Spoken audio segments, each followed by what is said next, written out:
আজকে আমরা শুরু করছি ক্লাস 5-এর একটা important lesson, my school days.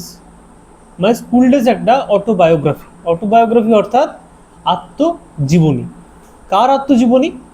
বিখ্যাত লেখক এবং ফিল্ম নির্দেশক সত্যজিৎ রায়ের। তাহলে কি বলছে আমাদের টেক্সটে দেখা যাক। One morning, I went to Baliganj Government High School with my maternal uncle. কোনো এক সকালে আই ওয়েন্ট টু, তার মানে কিন্তু এই বায়োগ্রাফিটা পাস্ট টেন্সেই উনি লিখেছেন। Ballygunge government high school with my maternal uncle. Maternal শব্দের অর্থই হলো মাতৃ রিলেটেড কিছু, মা রিলেটেড সামথিং। ম্যাটার্নাল আঙ্কেল মানে হচ্ছে মামা। আর এর বিপরীত কি হয়? এর বিপরীত কিন্তু হয় প্যাটার্নাল আঙ্কেল বা প্যাটার্নাল আন্ট, অর্থাৎ ম্যাটার্নালের অপোজিট হবে paternal. The class teacher gave me a few questions to answer and also a few sums to solve.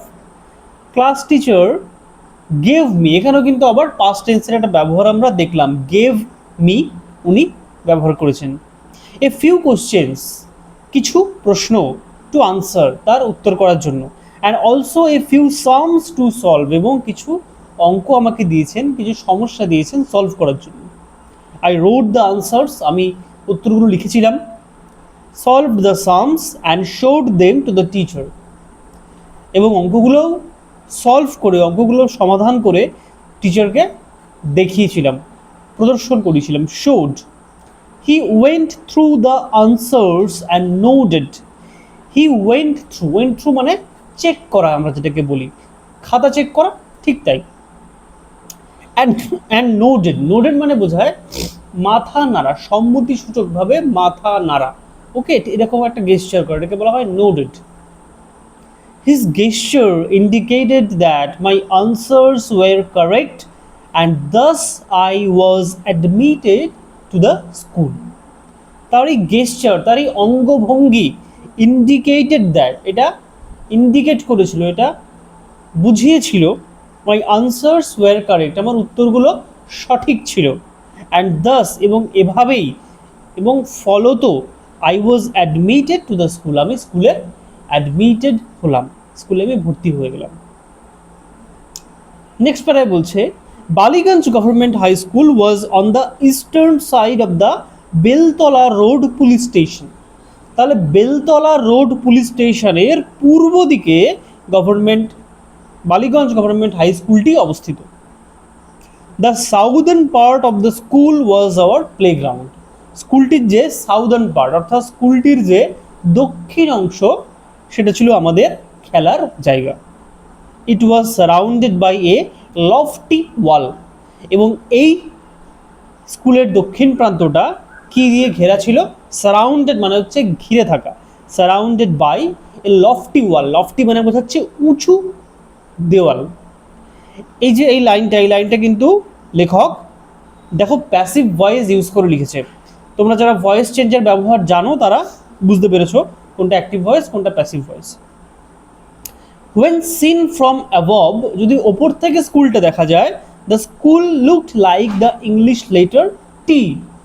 তাহলে ওপর থেকে স্কুলটিকে দেখলে তার আকার কেমন দেখায়? ইংরেজি টি অক্ষরের মতো, ক্যাপিটাল টি অক্ষরের মতো।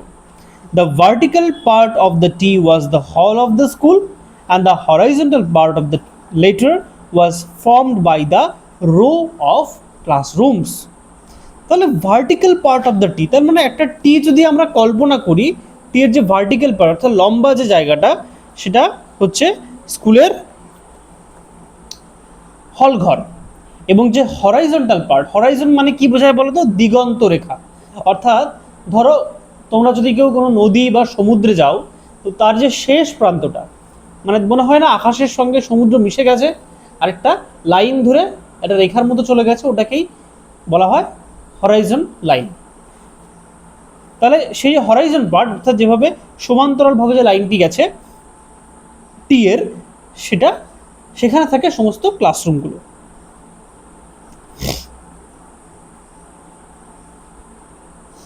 The annual prize distribution ceremony was held in this hall, which had a gallery as well. তাহলে স্কুলের যে অ্যানুয়াল প্রাইজ ডিস্ট্রিবিউশন অর্থাৎ বার্ষিক প্রাইজ অর্থাৎ পুরস্কার, ডিস্ট্রিবিউশন মানে বিতরণী, তাহলে বার্ষিক পুরস্কার বিতরণী অনুষ্ঠান এই হলেই অনুষ্ঠিত হয় এবং এখানে একটা গ্যালারিও আছে। Feasts on occasion of Saraswati Puja were also arranged here. Saraswati পূজা উপলক্ষে যে ফিস্ট হয়, যে খাওয়া দাওয়া যে উৎসব হয়, সেটাও এখানেই অনুষ্ঠিত হয়। আই স্টিল রিমেম্বার, আমার এখনো মনে আছে, the experience of watching a Shakespearean play in this হল। তাহলে আমার এখনো মনে আছে, অর্থাৎ লেখকের এখনো মনে আছে, তিনি একটা শেক্সপিয়ারিয়ান প্লে অর্থাৎ শেক্সপিয়ারের দ্বারা, শেক্সপিয়ার একজন ইংরেজ নাট্যকার এবং কবি, অন্যতম মানে ইংরেজি সাহিত্যের অন্যতম শ্রেষ্ঠ নাট্যকার হিসেবে আমরা তাকে মনে করি। তো তার লেখা একটি নাটক, তার সৃষ্টি একটি নাটক লেখকদের স্কুলের হল ঘরে পারফর্ম করা হয়েছিল। The play was the merchant of Venice, এবং সেই নাটকের নাম কি? The merchant of Venice. A few scenes from which were performed by a couple of foreign actors called Greenberg and Selim, এবং সেই নাটকের কিছু অংশ পারফর্ম করেছিলেন, সেই অংশে অভিনয় করেছিলেন কারা? বিদেশি অভিনেতারা। তাদের নাম কি? একজনের নাম গ্রিনবার্গ এবং অপরজনের নাম Salim. A Charlie Chaplin movie was also screened here once, এমনকি একটা চার্লি চ্যাপলিনের অভিনীত মুভিও, সিনেমাও তাদের সেই হল ঘরে যে পর্দা আছে সেই পর্দায় একবার অভিনীত হয়েছিল। তো এটা কিন্তু আমাদের প্রথম পার্ট, লেসন 5 মাই স্কুল ডেজের। খুবই ইন্টারেস্টিং এবং অনেক তথ্য সমৃদ্ধ একটা গল্প বলতে পারি। তাহলে এতটা আজকে আমরা ভিডিওটা রাখলাম। প্রথম পার্টটা আমরা পড়লাম শুধু, সেকেন্ড পার্টটা কিন্তু আবার একটা ভিডিওর মাধ্যমে আমি খুব শীঘ্রই আপলোড করব।